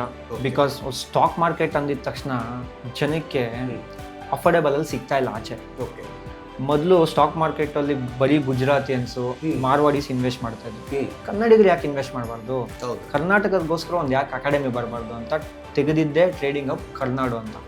ಕನ್ನಡಿಗರಿಗೆ ಹೇಳ್ಕೊಡ್ತೀನಿ ಅಗೇನ್, ಮೊನ್ನೆ ಅಲ್ಲಿ ಹೇಳ್ದೆ, ಕರ್ನಾಟಕದಲ್ಲಿ ಕನ್ನಡಿಗರಿಗೆ ಮಾತ್ರನೇ ಸಾರ್ವಭೌಮ, ಹೌದು ಕನ್ನಡಿಗನೇ ಸಾರ್ವಭೌಮ. ಓಕೆನಾ? ಬಿಕಾಸ್ ಫಸ್ಟ್ ನಮ್ಮ ತಾಯಿ ಕನ್ನಡ, ಆಮೇಲೆ ನಮ್ಮ ತಾಯಿ, ಆಮೇಲೆ ಓಕೆನಾ ಬೇರೆ. ಸೊ ಕರ್ನಾಟಕ ಅಂದರೆ ನನಗೂ ತುಂಬ ಇಷ್ಟ, ಅದಕ್ಕೆ ನೇಮ್ ಕೂಡ ನಾನು ಕರ್ನಾಟಕದಲ್ಲಿ ಹಾಕ್ಸಿದ್ದೀನಿ, ಟ್ರೇಡಿಂಗ್ ಅಪ್ ಕರ್ನಾಡು ಅಂತ. ಕನ್ನಡದಲ್ಲಿ ಕಳಿಸ್ತೀನಿ. ಎಲ್ಲರಿಗೂ ಸಸ್ತ ಅಂದರೆ ಸಿಗಬೇಕು ಎಲ್ಲರಿಗೂ. ಇವಾಗ ನೀವು ಒಂದೇ ಸಲ 2 lakh fees, 3 lakh fees 5 star hotel ಕಳಿಸ್ತೀನಿ ಅಂದರೆ ಆಗಲ್ಲ. ಹೌದು ಬರೀ 3,000. ಎಷ್ಟು? 3,000. ಬರೀ 3,000ಕ್ಕೆ ಯಾರು ಬೇಕಾದ್ರೂ ಕಲ್ತ್ಕೊಳ್ಳಿ. ಅವ್ರಿಗೆ ಗೊತ್ತಿರುತ್ತೆ 3,000 ಅವ್ರು ಒಂದು ದಿವಸದ SL ಎಲ್ಲೋ ಹೋದ್ರೂ ಖರ್ಚಾಗ್ಬಿಡುತ್ತೆ. 3 ದಿವಸಕ್ಕೆ ನಿಮಗೆ ಲೈಫ್ ಟೈಮಿಗೆ ಬೇಕಾಗಿರೋ ಸ್ಟಾಕ್ ಮಾರ್ಕೆಟ್ ನಾಲೆಜ್ನ ನಾವು ಕೊಡ್ತೀವಿ. ಕಲಿಯಕ್ಕೆ ನೀವು ರೆಡಿ ಇದ್ದರೆ ಬನ್ನಿ ಟ್ರೇಡಿಂಗ್ ಅಪ್ ಕರ್ನಾಡುಗೆ, ಕಲ್ತ್ಕೊಳ್ಳಿ. ನೀವು ಬನ್ನಿ, ನಿಮ್ಮ ಫ್ರೆಂಡ್ಸ್ನೂ ಕರ್ಕೊಂಬನ್ನಿ. ಎಷ್ಟೋ ಜನ ಅವ್ರ ಫ್ರೆಂಡ್ಸ್ನೂ ಕರ್ಕೊಂಬರ್ತಾರೆ, ಫ್ಯಾಮಿಲಿನೂ ಕರ್ಕೊಂಬರ್ತಾರೆ. ವೈಫ್ ಆ್ಯಂಡ್ ಹಸ್ಬೆಂಡ್ ಬಂದಿದ್ದಾರೆ, ಓಕೆ ಬನ್ನಿ ನೀಟಾಗಿ ಕಲ್ತ್ಕೊಳ್ಳಿ. ಕಲ್ತ್ಕೊಂಡು ಇನ್ವೆಸ್ಟ್ ಮಾಡಿ, ಟ್ರೇಡ್ ಮಾಡಿ, ದುಡ್ಡನ್ನ ಲಾಸ್ ಆಗಬೇಡಿ. ಓಕೆ ಸೊ ನಾವು ಸ್ವಲ್ಪ ಅಟ್ಲೀಸ್ಟ್ ಒಂದು ಮಟ್ಟಿಗೆ ನಾಲೆಡ್ಜ್ ತಗೊಂಡು ಇನ್ವೆಸ್ಟ್ ಮಾಡೋದಕ್ಕೆ ಇಷ್ಟು ನಾಲೆಡ್ಜ್ ಸಾಕು ಅಂದರೆ ಎಷ್ಟು ದಿನ ಟೈಮ್ ಬೇಕು classes? Sir classes okay sir ಇವಾಗ ಏನಾಗುತ್ತೆ ಅಂದರೆ, ಕೆಲವು ನೀವು ಸ್ಕೂಲ್ ಮಕ್ಕಳ ಹತ್ರ ಹೋಗಿ ಅವ್ರಿಗೆ ಬೇಗ ABCD ಹತ್ಬಿಟ್ಟಿರುತ್ತೆ, ಕೆಲವ್ರಿಗೆ ಲೇಟ್ ಆಗತ್ತೆ. ಹೌದು ಸೊ ಲೇಟ್ ಆಗತ್ತವ್ರಿಗೂ ನಮ್ಮ ಹತ್ರ ಒಂದು ಸಪ್ರೇಟ್ ಕೋಚಿಂಗ್ ಇದೆ. ಸೊ ಸರ್ ನಾನು ಬೇಗ ಹತ್ತುತ್ತೆ ನನಗೆ, ಸೊ ಸಾಕು ಅಂದರೆ 5 ಡೇಸಲ್ಲಿ ನಾವೆಲ್ಲ ಹೇಳ್ಕೊಡ್ತೀವಿ. 5 ಡೇಸಲ್ಲಿ ಎಲ್ಲ ಅರ್ಥ ಆಗ್ಬಿಡುತ್ತೆ ಅಂದರೆ ಅರ್ಥ ಆಗಲ್ಲ. ಒಂದು ಕೈ ನಾವು ಹಿಂಗೆ ಬೀಸ್ತೀವಿ, ನೀವು ಒಂದು ಕೈ ಬೀಸಿ ಹಂಗೆ. ಓಕೆ ಸೊ 2 ಕೈ ಸೇರಿದ್ರೆ ಮಾತ್ರನೇ ಏನಾಗುತ್ತೆ? ಚಪ್ಪಾಳೆ ಆಗುತ್ತೆ. ಹೌದು ಆ 2 ಕೈ ಸೇರಿದಾಗ ಮಾತ್ರ ಚಪ್ಪಾಳೆ ಆಗುತ್ತೆ. ನಾವು ಹೇಳ್ಕೊಟ್ಟಿರೋದನ್ನ ನೀವು ಮನೆಗೆ ಹೋಗಿ ಪ್ರಾಕ್ಟೀಸ್ ಮಾಡಿದ್ರೆ ಮಾತ್ರನೇ ವರ್ಕೌಟ್ ಆಗುತ್ತೆ. ಪ್ರಾಕ್ಟೀಸ್ ಮೇಕೆ ಮ್ಯಾನ್ ಪರ್ಫೆಕ್ಟ್ ಅಂತ ಒಂದು ಕೊಟೇಶನ್ ಇದೆ. ಅದನ್ನ ನೀವು ವರ್ಕ್ ಮಾಡಿ ಮನೆಗೆ ಹೋಗ್ಬಿಟ್ಟು ಹೇಳ್ಕೊಟ್ರು ಬಂದ ಪುಟ್ಟ ಓದ ಪುಟ್ಟ ಅಂದರೆ ಏನೂ ಅರ್ಥ ಆಗಲ್ಲ. ಮತ್ತೆ ಫೇಸ್ಬುಕ್ಕಲ್ಲಿ ಬಂದು ಕಮೆಂಟ್ ಆಗ್ತೀರ ಅಷ್ಟೇ. ಓಕೆ ಏನಂತ? ಸ್ಟಾಕ್ ಮಾರ್ಕೆಟ್ ಏನೂ ಅರ್ಥ ಆಗಲ್ಲ ಅಂತ. ಓಕೆ ಯಾಕೆ ಅರ್ಥ ಆಗಲ್ಲ? ಮಾಡಿರೋ ಕೆಲಸ 100 ಸಲ ಮಾಡಿ, ಅರ್ಥ ಆಗೇ ಆಗುತ್ತೆ. ಸೊ ಇನ್ನೊಂದು ಪ್ರಶ್ನೆ ಏನಂತಂದರೆ, ಈ ಒಂದು ಟ್ರೈನಿಂಗ್, ಈ ಒಂದು ಫೀಲ್ಡ್ಗೆ, ಈ ಒಂದು ಇನ್ವೆಸ್ಟ್ಮೆಂಟ್ ಫೀಲ್ಡ್ಗೆ, ಸ್ಟಾಕ್ ಮಾರ್ಕೆಟ್ ಯೂತ್ಸು ಎಂಟ್ರಿ ಕಮ್ಮಿ ಇದೆ ಅಂತ ಒಂದು ಟ್ಯಾಗ್ ಇದೆ. ಸೊ ಇದ್ರ ಬಗ್ಗೆ ನೀವೇನು ಹೇಳ್ತೀರಾ? ಯೂತ್ಸ್ ಏನು ಕಮ್ಮಿ ಇಲ್ಲ ಸರ್. Okay. ಐ ಥಿಂಕ್ ಯೂತ್ಸೇ ಚೆನ್ನಾಗಿ ಬರ್ತಾ ಇರೋದು. 2020 ಆದಮೇಲೆ ಎಲ್ಲರಿಗೂ ಸೆಕೆಂಡ್ರಿ ಸೋರ್ಸ್ ಅಂತ ಬೇಕು, ವೆಲ್ತ್ ಕ್ರಿಯೇಷನ್ ಅಂತ ಬೇಕು. ಬಿಕಾಸ್ ಯೂತ್ಸೇ ಬರ್ತಾ ಇರೋದು. ಆ್ಯಕ್ಚುಲಿ ಈ ಬ್ಯಾಚಲ್ಲಿ ಏನೋ ಯೂತ್ಸ್ ಕಮ್ಮಿ ಆಗಿರ್ಬೋದು, ಬಟ್ ಯಾಕೆ ಸೀನಿಯರ್ಸ್ ಬರ್ತಾರೆ ಅಂದರೆ ಅವ್ರಿಗೆ ರೂಪಿ ವ್ಯಾಲ್ಯೂ ಗೊತ್ತು. ಓಕೆ ಏನು ಗೊತ್ತು? ಹೂಡಿಕೆ ಎಲ್ಲಿ ಮಾಡೋಣ? ಮೋಸ್ಟ್ ಆಫ್ ದ ನೀವು ಕೇಳಿದ್ದಾಗ ಬ್ಯಾಂಕ್ FD ಅಲ್ಲೇ ಇಟ್ಟಿದ್ದಾರೆ, LICಗಳಲ್ಲಿ ಇಟ್ಟಿದ್ದಾರೆ. ಸೊ ಅಲ್ಲಿ ಬ್ಯಾಂಕ್ FD ಅಲ್ಲಿ LICಯಲ್ಲಿ ಮ್ಯಾಕ್ಸಿಮಮ್ ಇನ್ಫ್ಲೇಷನ್ ಅಂತೀವಿ, ಹಣದೊಬ್ಬರ ಅಂತ, ಅದು ಕೂಡ ಬೀಟ್ ಆಗಲ್ಲ. 6 to 7% ಇರುತ್ತೆ. ಇಲ್ಲಿ ಮ್ಯೂಚುವಲ್ ಫಂಡ್ಸಲ್ಲಿ ಹಾಕಿದ್ರೆ ಒಂದು 14-15. ಡೈರೆಕ್ಟ್ ಇನ್ವೆಸ್ಟ್ಮೆಂಟ್ಸ್ ಮಾಡಿದ್ರೆ ಮಿಡ್ ಕ್ಯಾಪ್ ಅಂತ ಒಂದು 20% ಮೇಲೆ ಮಾಡ್ಬೋದು. ಇವಾಗೂ ಹೇಳ್ತೇನೆ. ಸೊ ಯಾರಿಗಾದ್ರೂ ಬ್ರೈಂಡಾಗೆ ನಿಮ್ಗೇನು ಗೊತ್ತಿಲ್ಲ ಅಂದರೆ ಒಂದು ಡಿಮ್ಯಾಟ್ ಓಪನ್ ಮಾಡಿ, ಡಿಮ್ಯಾಟ್ ಓಪನ್ ಮಾಡಿಬಿಟ್ಟು ಮಿಡ್ ಕ್ಯಾಪ್ 150 ಬೀಸ್ ಅಂತ ಡೈಲಿ 270 ರೂಪಾಯಿ ಇದೆ ನಿಮ್ಮ ಹತ್ರ. 270 ರೂಪಾಯಿ 270 ರೂಪಾಯಿ ಇದ್ದಾಗ ಎಲ್ಲ ಇನ್ವೆಸ್ಟ್ ಮಾಡ್ತಾ ಹೊಲ್ಟೋಗಿ, ಅದು ಝೀರೋ ಆಗಲ್ಲ. So again it is not A recommendation, it's educational purpose. ನೀವೇ ಅನಾಲಿಸಿಸ್ ಮಾಡ್ಕೊಳ್ಳಿ ನೀಟಾಗಿ. ಓಕೆ ಅದು ಝೀರೋ ಆಗಲ್ಲ. ಬಿಕಾಸ್ 150 ಕಂಪ್ನಿಗಳ ಮೇಲೆ ಹೂಡಿಕೆ ಮಾಡಿರ್ತೀವಿ. ಏನು ಹೂಡಿಕೆ ಅಂದರೆ ಓನರ್ಶಿಪ್. ಓಕೆ 150 ಕಂಪ್ನಿಗಳ ಮೇಲೆ ಹೂಡಿಕೆ ಮಾಡಿದ್ರೆ 150 ಕಂಪ್ನಿಗಳು ಹೆಂಗೆ ಝೀರೋ ಆಗುತ್ತೆ? ಹೌದು. ಸೊ ಇದನ್ನ ETF ಅಂತೀವಿ. ಸೊ ETF ಮೇಲೆ ಇನ್ವೆಸ್ಟ್ ಮಾಡಿ, ಒಂದು ಸ್ಮಾಲ್ ರೆಕಮೆಂಡೇಶನ್ ಅಷ್ಟೇ. ಸರ್ ಇನ್ನೊಂದು ಇರುತ್ತೆ, ಈಗ ನನ್ನ ಹತ್ರ ಏನೋ ಒಂದು ಅರ್ನಿಂಗ್ ಅಮೌಂಟ್ ಇರುತ್ತೆ, ಯಾವುದು ಬೆಟರ್ ಟೈಮ್ ನಾನು ಇನ್ವೆಸ್ಟ್ ಮಾಡೋದಕ್ಕೆ? ಸರ್ ಎಲ್ಲರೂ ಏನು ಮಾಡ್ತಾರೆ ಅಂದರೆ ಬೈ ಅಟ್ ಹೈ ಮಾಡ್ತಾರೆ. ಓಕೆ ನಾವು ಬೈ ಅಟ್ ಹೈ ಮಾಡಬಾರ್ದು. Buy at low, sell at high ಅಂತಾರೆ. ಓಕೆ ಸೊ ಒಂದು ಸ್ಮಾಲ್ ಇಂಡಿಕೇಟ್ರು RSI ಅಂತ. RSI ಯಾವಾಗ 30 ಬರುತ್ತೋ ನಿಮ್ಮ ಇನ್ವೆಸ್ಟ್ಮೆಂಟ್ಸ್ನ ಇನ್ವೆಸ್ಟ್ ಮಾಡಿ. Again educational purpose pure. Stocks ತಗೋಬೇಡಿ, stocks can become zero. Yes Bank zero ಆಗೋಗಿದೆ, ಸುಜ್ಲಾನ್ ಝೀರೋ ಆಗೋಗಿದೆ, DLH ಅಂತ ಒಂದು ಕಂಪನಿ ಇತ್ತು, ಅದು ಝೀರೋ ಆಗೋಗಿದೆ. ನೀವು ಅನ್ಕೊಂಡಿದ್ರೆ ಅಷ್ಟೇ ಹೋಗ್ತಾ ಇದೆ ಅಂತ. ಎಷ್ಟೋ ಕಂಪನಿಗಳು ಕಣ್ಣೀರ್ ಕತೆ ಇದೆ. ಒಂದು 10-20 ಕಂಪನಿಗಳು ದುಡ್ಡೇ ಕೊಟ್ಟಿಲ್ಲ, ಅದ್ರಲ್ಲಿ ಮಾಡಿರೋರು ಎಷ್ಟೋ ಜನ ಮನೆ ಬೀದಿ ಬಂದ್ಬಿಟ್ಟವ್ರೆ, ಮನೆ ಮಟ್ಟ ಮಾಡಿಬಿಟ್ಟು ಬೀದಿಗೆ ಬಂದ್ಬಿಟ್ಟು. ಸೊ ನೋಡ್ಕೊಂಡು ಇನ್ವೆಸ್ಟ್ ಮಾಡಿ, ಮಾರ್ಕೆಟ್ ಕ್ಯಾಪಿಟಲ್ ಅಂತ. ಸೊ ಅಂಥ ಸ್ಟಾಕ್ಸ್ನ ತೊಗೊಂಡು RSI ಯಾವಾಗ 30 ಬರುತ್ತೋ ಇಂಡಿಕೇಟ್ರಲ್ಲಿ ಹೋಗ್ಬಿಟ್ಟು RSI 30 ಅಂತ ಆಗ್ಬಿಟ್ಟು, ಸೊ ಡೇ ಟೈಮ್ ಫ್ರೇಮ್ ಅಂದಿತ್ತು ಗೊತ್ತಾಗಿರುತ್ತೆ ಟ್ರೇಡರ್ಸ್ಗೆ. ಆ ಡೇ ಟೈಮ್ ಫ್ರೇಮಲ್ಲಿ ಇದ್ದಾಗ ತಗೊಳ್ಳಿ, ಮಾಲ್ ಸಸ್ತಾಲ್ ಸಿಗುತ್ತೆ. So cell at high, by at low ಅಂತ. ಇವಾಗ ಬೈ ಅಟ್ ಲೋ ಮಾಡಿದ್ದೀವಿ. RSI ಯಾವಾಗ 70 ಹೋಗುತ್ತೋ ಅವಾಗ ಎಕ್ಸಿಟ್ ಮಾಡಿ. ಓಕೆ. ಸೊ ಇನ್ನ ಇದು ಟೆಕ್ನಿಕಲ್ ಹೇಳಿದ್ರೆ, ಸೊ ಇಯರ್ಲಿ ಮಂತ್ಲಿ ವೈಸ್ ಹೇಳೋದಾದ್ರೆ, ಸೊ ಬೆಟರ್ ಮಂತ್ ಅಥವಾ ಬೆಟರ್ ಇಯರ್ ಎಂಡ್ ಅಥವಾ ಸ್ಟಾರ್ಟಿಂಗ್ ಈ ತರ ಏನಾದ್ರು ಇದೆಯಾ ಅಂತ? ಆ ಥರ ಏನಿರಲ್ಲ. ಸೊ ಸ್ಟಾಕ್ ಮಾರ್ಕೆಟಲ್ಲಿ ದುಡ್ಡು ಮಾಡಬೇಕಂದ್ರೆ ಒಂದೇ ಆಪ್ಷನ್, ಡಿಸಿಪ್ಲಿನ್. ಸೊ ಡಿಸಿಪ್ಲಿನ್ ಆಗಿ ನೀವು ಇವಾಗ SIPs ಏನು ಮಾಡ್ತಾ ಇದ್ರೆ ಅದನ್ನೇ ಕಂಟಿನ್ಯೂ ಮಾಡಿ. ಇನ್ನು ಅದಕ್ಕಿಂತ ಬೆಟರ್ ರಿಟರ್ನ್ಸ್ ಬೇಕು ಅಂದರೆ ಇಲ್ಲಿ ಬನ್ನಿ ಅಂತ ನಾನು ಹೇಳ್ತಾ ಇದ್ದೀನಿ ಅಷ್ಟೇ. ಸೊ SIPs ಕಂಟಿನ್ಯೂ ಮಾಡ್ತಾ ದಯಮಾಡಿ ಕಂಟಿನ್ಯೂ ಮಾಡಿ. ನಿಮ್ಮ SIPsನ ನಿಲ್ಲಿಸಬೇಡಿ. ಅದಕ್ಕೆ ಅಲ್ವಾ ಸಿಸ್ಟಮ್ಯಾಟಿಕ್ ಇನ್ವೆಸ್ಟ್ಮೆಂಟ್ ಪ್ಲಾನ್ ಅಂತೀವಿ. ಸೊ ಲಮ್ಸಮ್ ಮಾಡ್ತೀನಿ, ನಾನು ಟ್ರೇಡಿಂಗ್ ಮಾಡ್ತೀನಿ, ಪ್ರೊಫೆಷನ್ ಮಾಡ್ತೀನಿ ಅಂದರೆ ಇಲ್ಲಿ ಬನ್ನಿ. SIPs ಕಂಟಿನ್ಯೂ ಮಾಡ್ತಾರೆ, ದಯಮಾಡಿ ಕಂಟಿನ್ಯೂ ಮಾಡಿ. ಅದನ್ನ ಬೀಟ್ ಮಾಡಬೇಕು ಅಂದರೆ you come to the trading of Bangalore. Okay. So finally already ಒಂದು ಬ್ಯಾಚು ಯಶಸ್ವಿಯಾಗಿ ಹೋಗ್ತಾ ಇದೆ. ಸಾಕಷ್ಟು 100 ಬ್ಯಾಚ್ಗಳನ್ನು ಮಾಡಿದ್ದೀರಾ ನೀವು ಟೀಚಿಂಗು. ಸೊ ಈಗ ಆಲ್ರೆಡಿ ಒಂದು ಬ್ಯಾಚ್ ಸೆಟಪ್ ಆಗಿದೆ, ಫುಲ್ಫಿಲ್ ಆಗಿದೆ. ನೆಕ್ಸ್ಟ್ ಬ್ಯಾಚ್ಗಳ ಬಗ್ಗೆ ಮತ್ತೆ ನೆಕ್ಸ್ಟ್ ಯಾರು ಇಂಟ್ರೆಸ್ಟ್ ಇದ್ದವರಿಗೆ ಏನು ಹೇಳಕ್ಕೆ ಇಷ್ಟಪಡ್ತೀನಿ? ಸೊ ನಾನು ಫೈನಲಿ ಏನು ಹೇಳಕ್ಕೆ ಇಷ್ಟಪಡ್ತೀನಿ ಅಂದರೆ, ಸ್ಟಾಕ್ ಮಾರ್ಕೆಟಲ್ಲಿ ದುಡ್ಡಿದೆ. ನೀವು ಅಂದ್ಕೊಂಡಂಗೆ ದುಡ್ಡು ಹೋಗುತ್ತೆ ಅಂತ ಹೋಗಲ್ಲ. ಕರೆಕ್ಟಾಗಿ ಕಲ್ತ್ಕೊಂಡ್ರೆ ದುಡ್ಡು ಎಲ್ಲ ಫೀಲ್ಡಲ್ಲೂ ಇದೆ. Knowledge is very very important. Stock ಮಾರ್ಕೆಟಲ್ಲಿ ದುಡ್ಡಿದೆ, ತಲೆಯಲ್ಲಿ ಬುದ್ಧಿ ಬೇಕಷ್ಟೇ. ಸೊ ಎಲ್ಲ ಬ್ಯಾಚ್ಗೂ ಸೇಮ್ ಇರುತ್ತೆ. ಸೊ ಇಲ್ಲಿ ಸ್ಕ್ರೋಲ್ ಆಗ್ತಿರೋ ಸರ್ ನಂಬರ್ ಡಿಸ್ಪ್ಲೇ ಮಾಡ್ತಾರೆ, ಆ ನಂಬರ್ಗೆ ಕಾಲ್ ಮಾಡಿ ಡೀಟೇಲ್ಸ್ ತೊಗೊಳ್ಳಿ, ಸ್ಲಾಟ್ನ ಬುಕ್ ಮಾಡ್ಕೊಳ್ಳಿ. ಸೊ 500 ಎಷ್ಟು ಕೊಟ್ಟು ಸ್ಲಾಟ್ನ ಬುಕ್ ಮಾಡ್ಕೊಳ್ಳಿ. ಆ ಬುಕ್ ಮಾಡ್ಕೊಂಡ್ರೆ ಮಾತ್ರನೇ ಅಲೋ ಮಾಡ್ತೀವಿ ಸರ್. ಓಕೆನಾ? ಇಲ್ಲಾಂದರೆ ಎಂಕ್ವೈರಿ ಮಾಡ್ಕೊಂಡು ಡೈರೆಕ್ಟಾಗಿ ಬರ್ತೀನಿ ಅಂದರೆ ಆಫೀಸ್ ವಿಸಿಟ್ ಅವ್ರು ಯಾವಾಗ ಬೇಕಾದ್ರೂ ಬರ್ಬೋದು, ಅದು ಫ್ರೀ ಇರುತ್ತೆ. ಸೊ ಕನ್ಸಲ್ಟೇಷನ್ ಎಲ್ಲ ಫ್ರೀ ಇರುತ್ತೆ. ಓಕೆನಾ? ಆಮೇಲೆ ಜಾಯ್ನ್ ಆಗ್ಬೋದು. ನೋಡ್ಬಿಟ್ಟೆ ಜಾಯ್ನ್ ಆಗೋದು. ಡೈರೆಕ್ಟ್ ಇಲ್ಲಿ ಬರೋಕ್ಕೆ ಹೇಳಿ, ಆಮೇಲೆ ಜಾಯ್ನ್ ಆಗೋದು. ಕೆಲವರು ವೀಕ್ಷಕರಿಗೆ ಡೌಟ್ ಇರುತ್ತೆ. ಓಕೆನಾ? ಸೊ ಇಲ್ಲಿ ಬಂದು ನಮ್ಮನ್ನು ನೋಡಿ ಮಾತಾಡಿ ಆಮೇಲೆ ಬೇಕಾದರೂ ಜಾಯ್ನ್ ಆಗ್ಬೋದು. ಸೊ ಪ್ರಾಬ್ಲಮ್ ಏನಿಲ್ಲ. ಸ್ಟಾಫ್ ಈಸ್ ತುಂಬ ಸಪೋರ್ಟ್ ಮಾಡ್ತಾರೆ, ನೀವು ನೋಡಿದ್ದೀರಾ. ಓಕೆನಾ? ಸೊ ಅವರು ತುಂಬ ಚೆನ್ನಾಗಿ ಗೈಡ್ ಮಾಡ್ತಾರೆ. ಸೊ 3 ಬ್ರಾಂಚಸ್ ಇದೆ. ದೇವನಹಳ್ಳಿ, ಏರ್ಪೋರ್ಟ್ ರೋಡ್, ಇದು ಹೆಡ್ ಆಫೀಸ್. ನಾನು ಮೈಸೂರಲ್ಲಿ ತುಂಬ ಆ್ಯಕ್ಚುಲಿ ಮೈಸೂರು ಕಾಲ್ಸ್ ಬರ್ತಾ ಇದೆ. ಸೊ ನೀವು ಬರ್ತೀರಾ ಅಂತ. ಸೂನ್ ಬರ್ತೀನಿ, ಬುಕ್ ಮಾಡಿ. ಓಕೆನಾ? ಬಂದು ಕ್ಲಾಸಸ್ ಮಾಡೋಣ. ಆ್ಯಂಡ್ ವೀಕ್ಷಕರಿಗೆ ಏನಂದರೆ ನಾನು ಹೇಳೋದು, 3,000 ಬರೀ ಕೋರ್ಸ್ ಫೀಸು. ಒಂದು 10 ಕಡೆ ವಿಚಾರಿಸಿ ಆಮೇಲೆ ಟ್ರೇಡಿಂಗ್ ಅಪ್ ಬೆಸ್ಟ್ ಅನ್ಸಿದ್ರೆ ಇಲ್ಲಿಗೆ ಬನ್ನಿ ಅಂತ ಹೇಳೋಕ್ಕೆ ಇಷ್ಟ. ಓಕೆ. ಸೊ ನೋಡಿದ್ರಲ್ಲ ಈ ವಿಡಿಯೋದಲ್ಲಿ, ಅಂದರೆ ಟ್ರೇಡಿಂಗ್ ಹಬ್ ಯಾವ ಥರ ಮಾಡಬೇಕು, ನಾವು ಎಲ್ಲಿ ಇನ್ವೆಸ್ಟ್ ಮಾಡಬೇಕು, ಏನು ಪ್ಲಸ್ ಇದೆ ಏನು ಮೈನಸ್ ಇದೆ ಅನ್ನೋದನ್ನು ಸಾಕಷ್ಟು ವಿಚಾರಗಳನ್ನು ನವೀನ್ ಅವರು ಹಂಚ್ಕೊಂಡ್ರು. ಸೊ ಇದೇ ಥರ ಸಾಕಷ್ಟು ವಿಚಾರಗಳು ನಿಮಗೆ ಬೇಕು ಅಂತಂದರೆ ಈ ನಂಬರ್ಗೆ ಕಾಂಟ್ಯಾಕ್ಟ್ ಮಾಡಿ. ಲೊಕೇಶನ್ ಕೂಡ ಇದೆ, ಅಲ್ಲೂ ಕೂಡ ವಿಸಿಟ್ ಮಾಡಿ ಸಂಪೂರ್ಣ ಮಾಹಿತಿಯನ್ನು ತಿಳ್ಕೊಳ್ಳಿ. ಇದೇ ಥರ ಮತ್ತಷ್ಟು ವಿಡಿಯೋಗಳ ಜೊತೆ ಬಂದೇ ಬರ್ತೀವಿ. ಅಲ್ಲಿವರೆಗೂ ನಮಸ್ಕಾರ. ಲೇಟೆಸ್ಟ್ ಹಾಗೂ ಇಂಟ್ರೆಸ್ಟಿಂಗ್ ಸುದ್ದಿಗಳಿಗಾಗಿ ಬಾಸ್ ಟಿವಿ ಕನ್ನಡ ಚಾನೆಲ್ನ ಸಬ್ಸ್ಕ್ರೈಬ್ ಮಾಡಿ. ಹಾಗೆಯೇ ಬೆಲ್ ಐಕಾನ್ ಪ್ರೆಸ್ ಮಾಡಿ. ಇದರ ಜೊತೆಗೆ ಫೇಸ್ಬುಕ್, ಇನ್ಸ್ಟಾಗ್ರಾಮ್, ಎಕ್ಸ್ನಲ್ಲೂ ಮಿಸ್ ಮಾಡದೆ ಫಾಲೋ ಮಾಡಿ.